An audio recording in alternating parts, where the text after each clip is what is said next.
Welcome back, George. I brushed my hair, Dale, just for this. Looks, you look great, man. And you know what else is great? You've been real right about a lot of things. Higher yields, Hmm. higher equity prices, and has anything shifted? So, we talk about every 3 months. I think it's the third or fourth time we've talked to each other. Since what you were looking for in the past has manifested, still looking for a continuation of higher yields and higher stock prices. That's right. Okay. I believe you brought some slides. Your Yeah, work let is me your let me work share my is screen. okay. Um, It's at the bottom, George. See that? There we go. there we go. All right.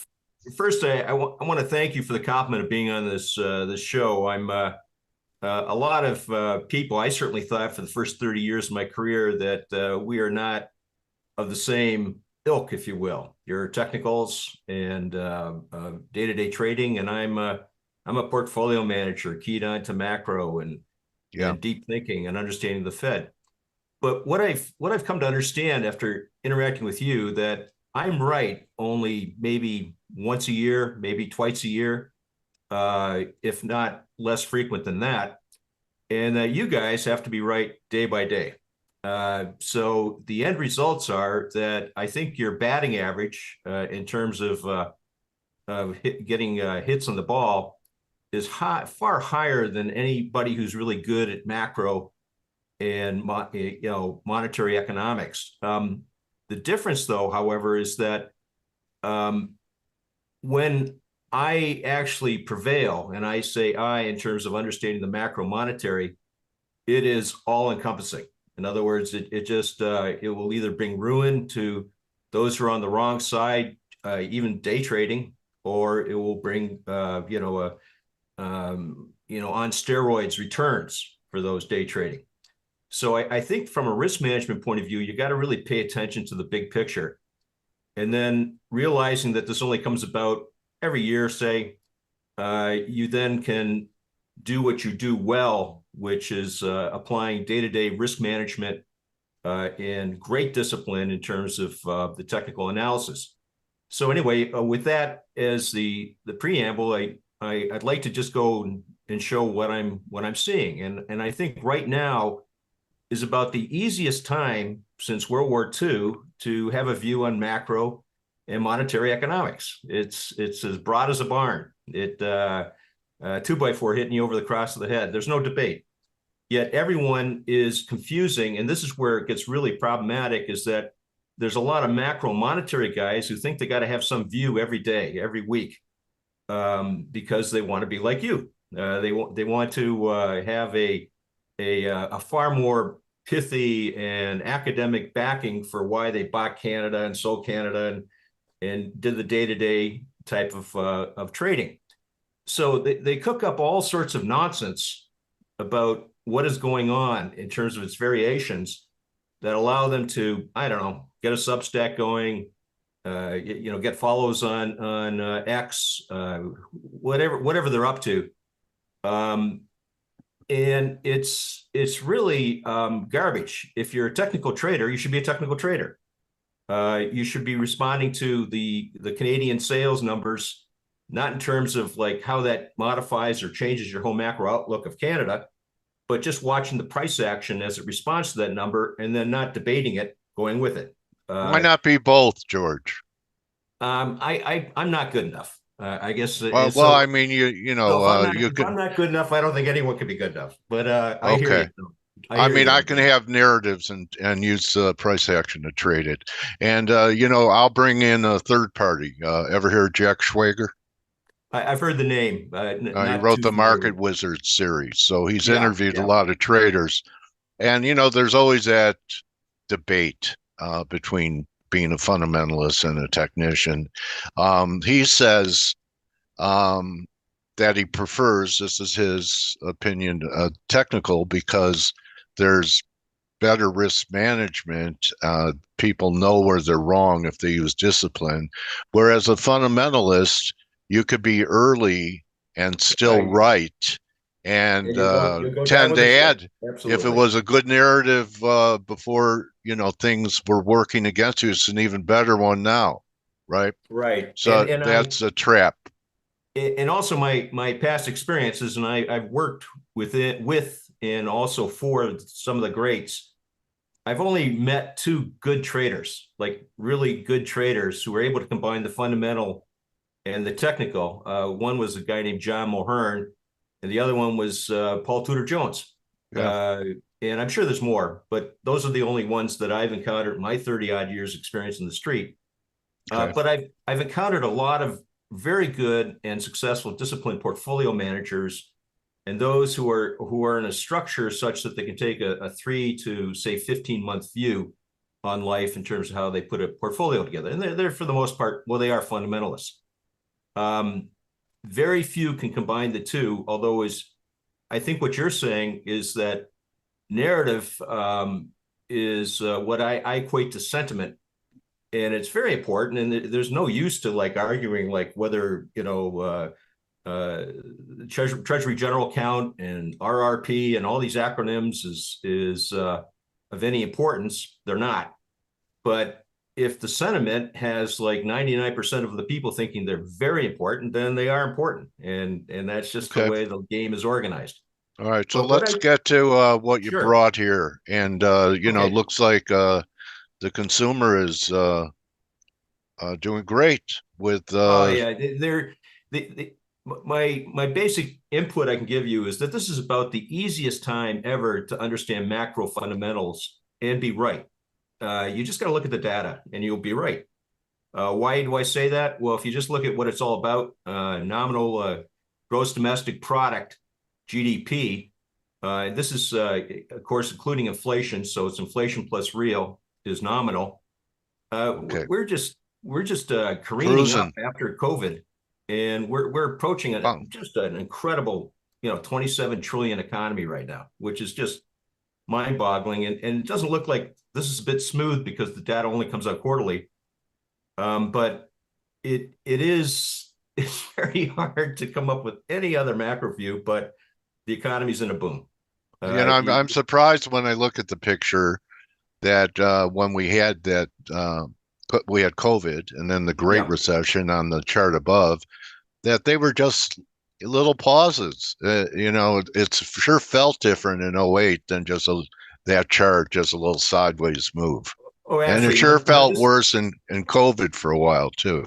yes, and of That. course it required the attention of the federal government, but only the federal government could provide a remedy for COVID such that this is the results. Now, I would say Yeah. that they probably went overboard quite a bit, maybe politics, whatever, for all sorts of reasons. But as you can see, the trend line is here, and then it just shoots up. So I guess just to make sure that they didn't screw it up, the federal government, maybe in panic, spent maybe 100% more money than they should have to I, remedy I COVID. heard an I heard an interesting stat on that. The money put out for the COVID rescue was Mhm. 4 times larger than the Marshall Plan to rebuild all of Europe.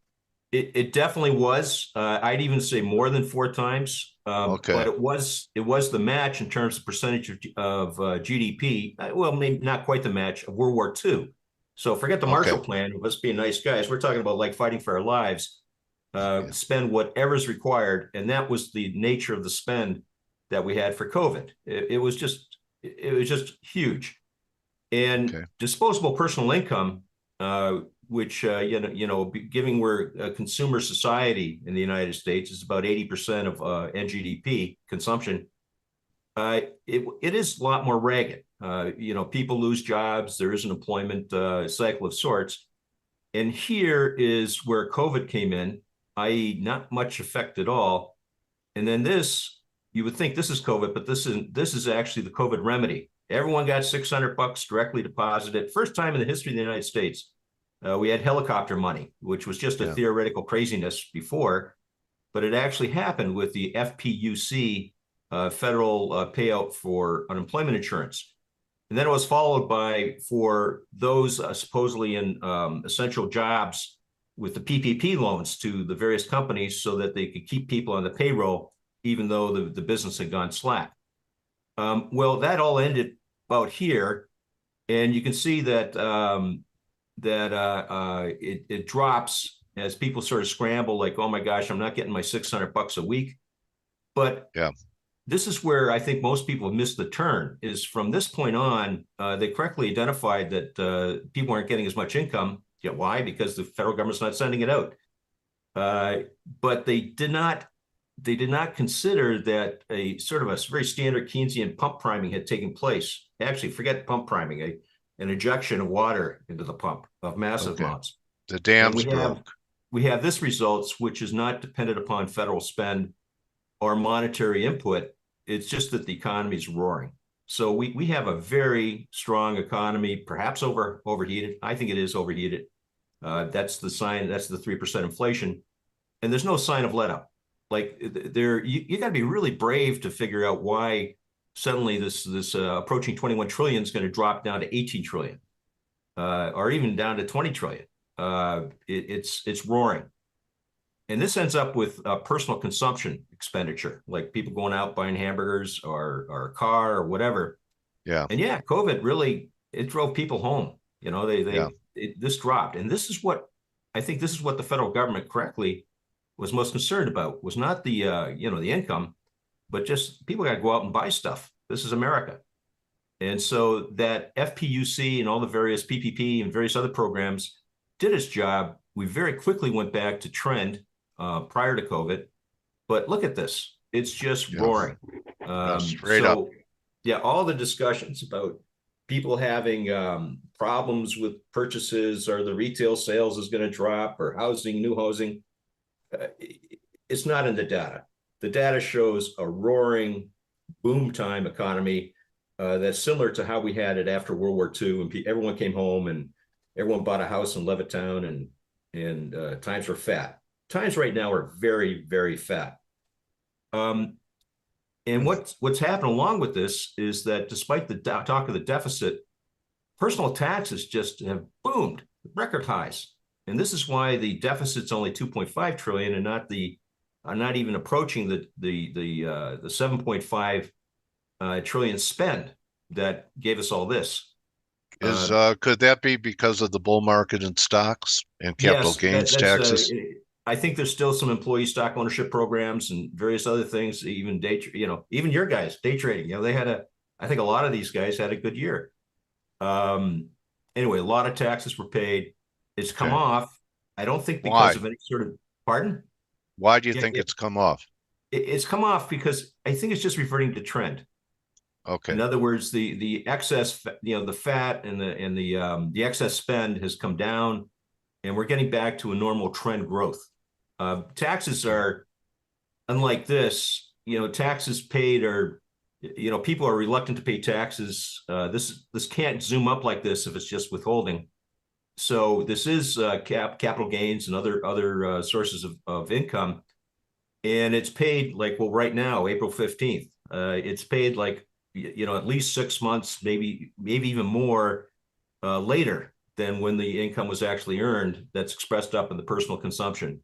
So it's come down, but this small tick upwards will be important to watch, because the taxes paid will be indicative of that. We're going back to some sort of upward trend growth. Because that wouldn't be a real good cocktail at this time for tax receipts to drop while our refunding needs are growing. Absolutely, but our refunding needs are being in context of an incredibly strong economy. Well, it's not incredible. It is what it is. But certainly an economy that we haven't had for about 70 odd years. So the last time we had this type of tax surge, by the way, was Clinton.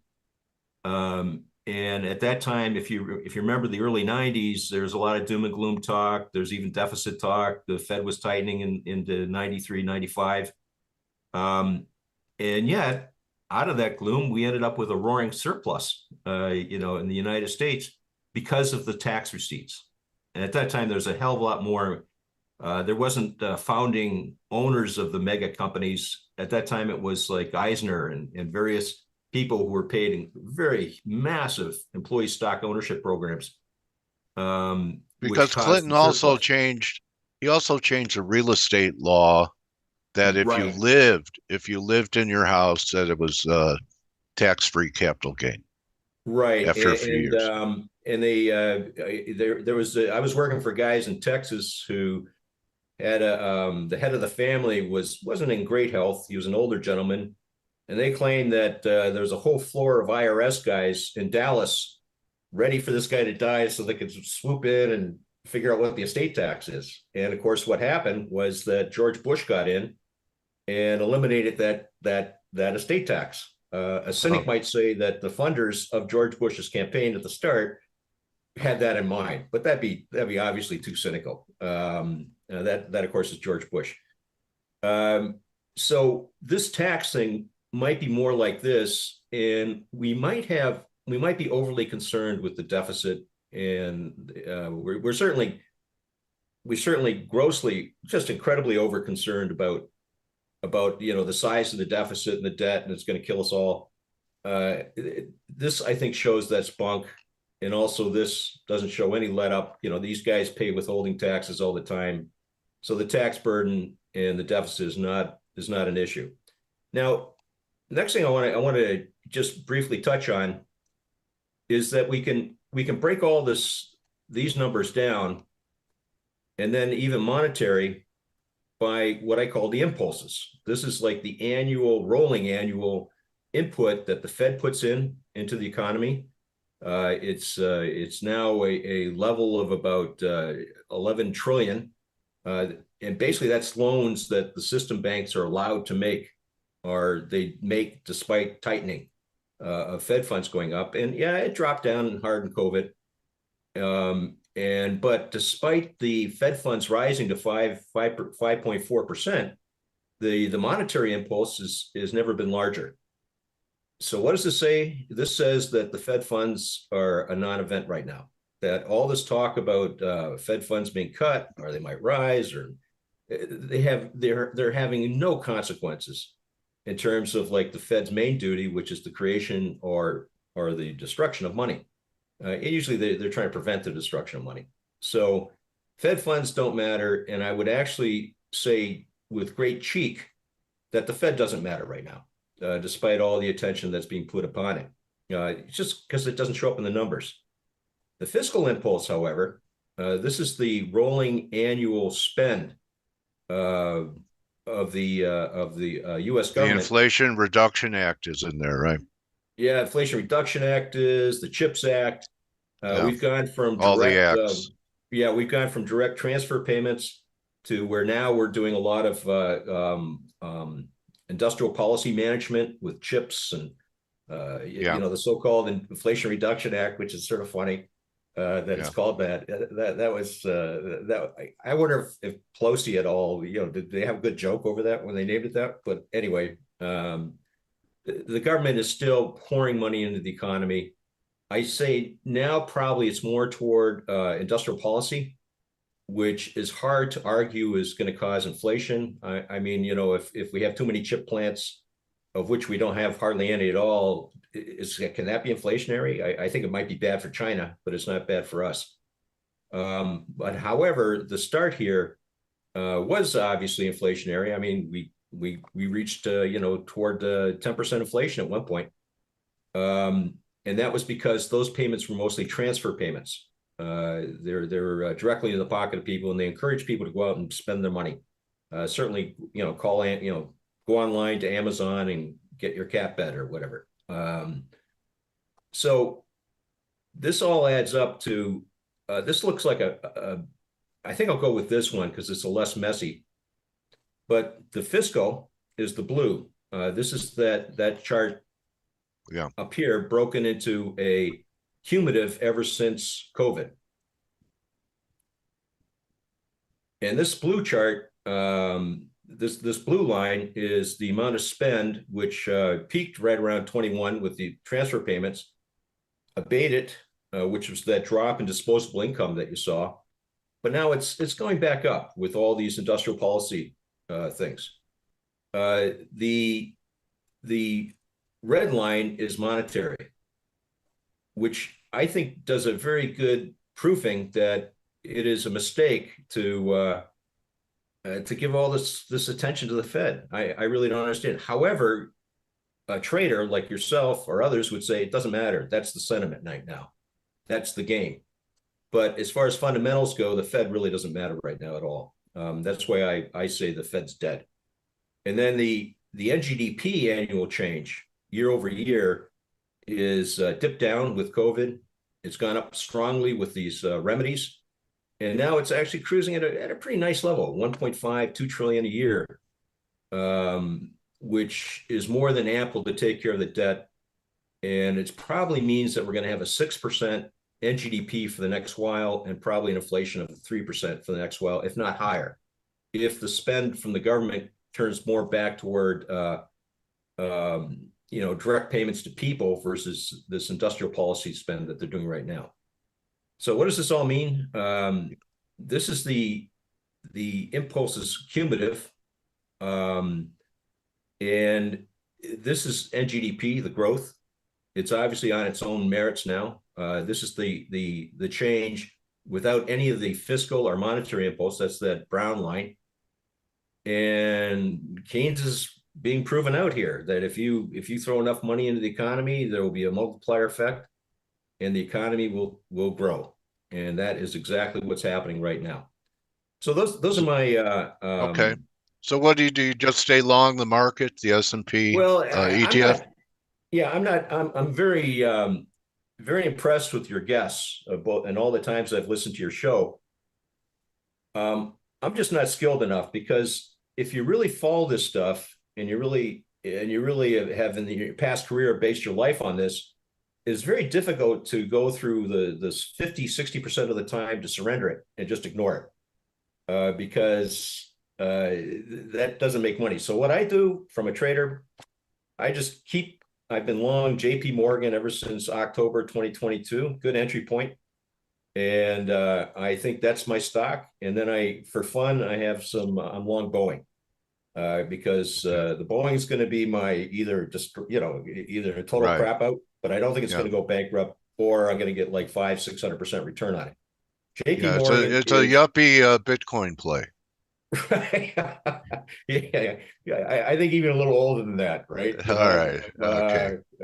I don't think I'm Come on. say I'm yuppie. Yeah. Okay. Only you can make that type of comment. All right. Anyway, you are, and I'm wondering, with your outlook, should people still be avoiding treasuries and bond positions, or do you have a view? Very much so. And the reason for that is that, and it's being masked by all this.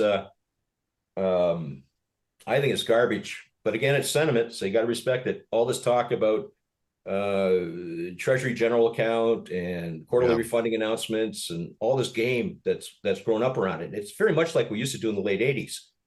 But then in the late 80s, and I used to work at Salomon, they just got out of hand with it. And it just became a total sort of bogus spiel, but a powerful spiel that they would con clients and other people into, and just harvest them, just rip them off. And that, of course, ended with Paul Mosher going to jail, and everyone who really played that game got a free trip down to Washington. Well, they had to pay for it, actually, to explain themselves in front of Congress with all the penalties. It was a very serious event. It probably ended Salomon Brothers. That's why Buffett had to show up at Salomon Brothers, and why Salomon Brothers eventually has disappeared off the face of the earth and became Citi. That's what we saw last year. I think, what the hell, it's good as story as any, good as narrative as any, but I think the U.S. Treasuries cannot go from 4% odd, scream up to 5% in just a couple months, and then drop like a stone back down to 3 7/8. It just doesn't work that way.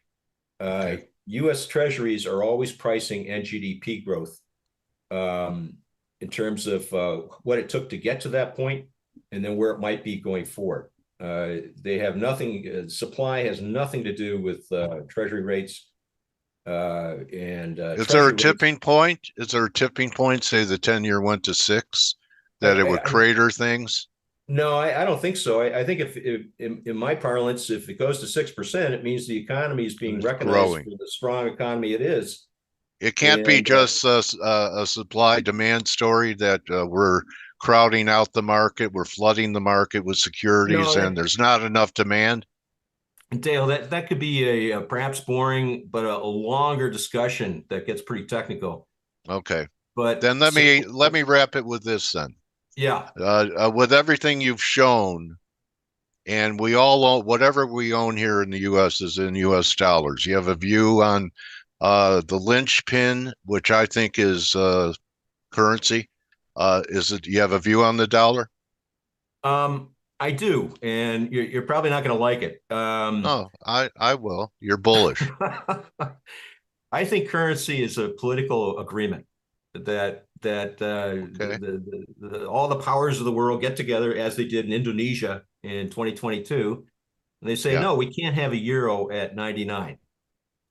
So where do we want it at? Well, we want it between 105 and 110, and then of course, the movement between those levels is the trading area, but it is politically fixed. And then every 2-3 years they review it and they say, we're going to change it to 115 to 120, or we're going to take it back down to 1 because we're pissed off on how Germany's treating the U.S., so on and so forth.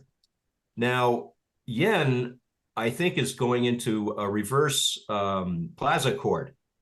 In other words, it's going to levels that we had before the Plaza Accord kicked in. I'd say 170, 180, because the U.S. wants to replace a lot of the Chinese influence and the Chinese trading by cheapening up yen so that Japan can come back into the U.S. market the way they used to and blot out China.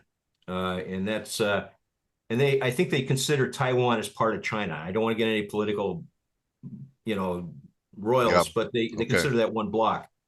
And so it's important that the yen goes to like 180 or so to be able to offset China. So that's my view on currency. That's interesting. Canada though moves because Canada, they are so attached to the U.S. no matter how they try to pretend otherwise. I think they'd like to pretend that they're part of Belgium, Euro markets and stuff, but they are part of, it's upstate New York. And I know some Canadians would really get grumpy with me for saying that, but guys in like the Maritimes and guys in Alberta would agree with me. Alberta just wants to join Texas. So that currency does trade freely, and it could do anything. That can go back down to parity, or it can go up to 150. And this Trudeau makes things interesting in terms of like throwing political wrenches into the machinery. Okay, I tell you what, George, great, your best interview yet. I appreciate it, and it takes a skilled guy to prompt me to do so. Really appreciate you coming here and sharing your hard work with us, and people that watch this recording or were here today, if they're interested, and they should be, in your work, you have a Substack now. You have a letter going out, right? Yeah, let me try to grab it for you. Is this it? Oh, hold on a sec.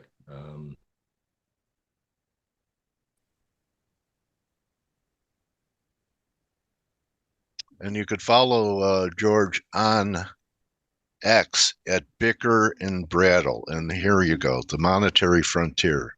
Right. So, okay. And that's I do this because my risk manager at home, my life's partner, thinks I'm a total fruitcake with how much time I spent on X and there's things like this.